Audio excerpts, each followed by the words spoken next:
I'm Dr. Carmeletta M. Williams, and I am the Chief Executive Officer, the CEO here at the Black Archives of Mid-America in Kansas City.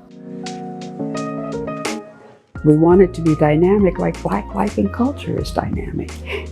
It wasn't stagnant, never. Not from those first steps on diasporic soil was it stagnant. People were always moving and growing and trying to figure out where they were and how they could succeed and how they could live.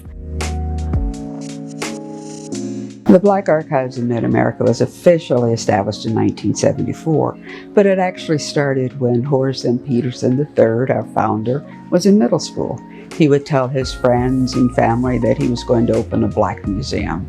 And they would laugh and say, "You're crazy, you're not going to make any money, why would you do that?" But he ignored them and he kept collecting things and he stored them in the trunk of his car. He eventually had enough for a museum. He worked for the city for a while, but he also went to the Smithsonian and took classes to learn how to be an archivist. Bob Kendricks, who's the CEO and president of the Negro Leagues Baseball Museum, has said that there is no richer collection of Black life and culture than here in the 18th and Vine Historic District. We have Negro Leagues Baseball Museum, we have the American Jazz Museum, we have the Mutual Musicians Foundation, but we have it all.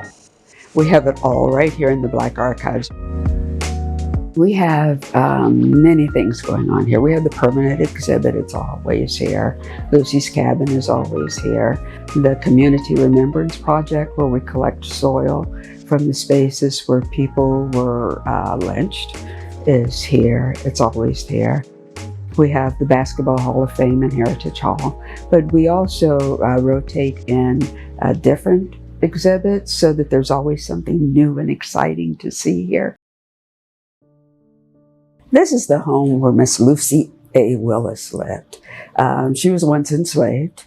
She continued to live in this house after she had been freed, she and her daughter. Every board in this home is from the original edifice, from the original house, but it had been there since days of enslavement, so some of them were rotted. So this cabin is actually a third of the original size.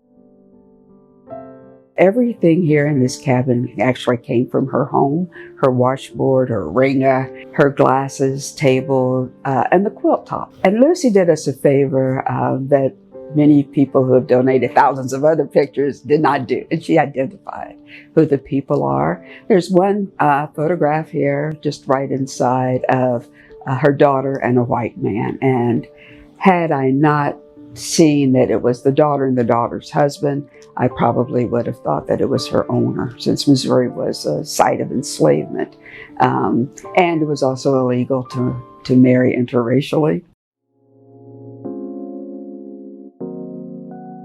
Upstairs, we have the archives at the Black Archives, where we actually have thousands and thousands of pictures and artifacts that are available. We're trying to get them all scanned so that people can get them online, but we have had researchers from all over the world come here because we are that place that holds the key to that history. We know that those are the stories. We have to tell it, because with that truth, then we can advance, we can keep moving, we can all grow, we can understand who we are and why we are, and then we can move on. We can build something beautiful and something wonderful, but you have to know the truth first. Ours is not a pitiful people. And even though there were some abominable, horrific things that happened to people, especially during enslavement and during the times of Jim Crow and redlining and all of those horrible things designed to hold people down and restrict their growth, it didn't work. They didn't just take it. They decided that they were going to thrive and survive, and that they were going to build their own worlds, build their own cultures. And so that's what we want people to see.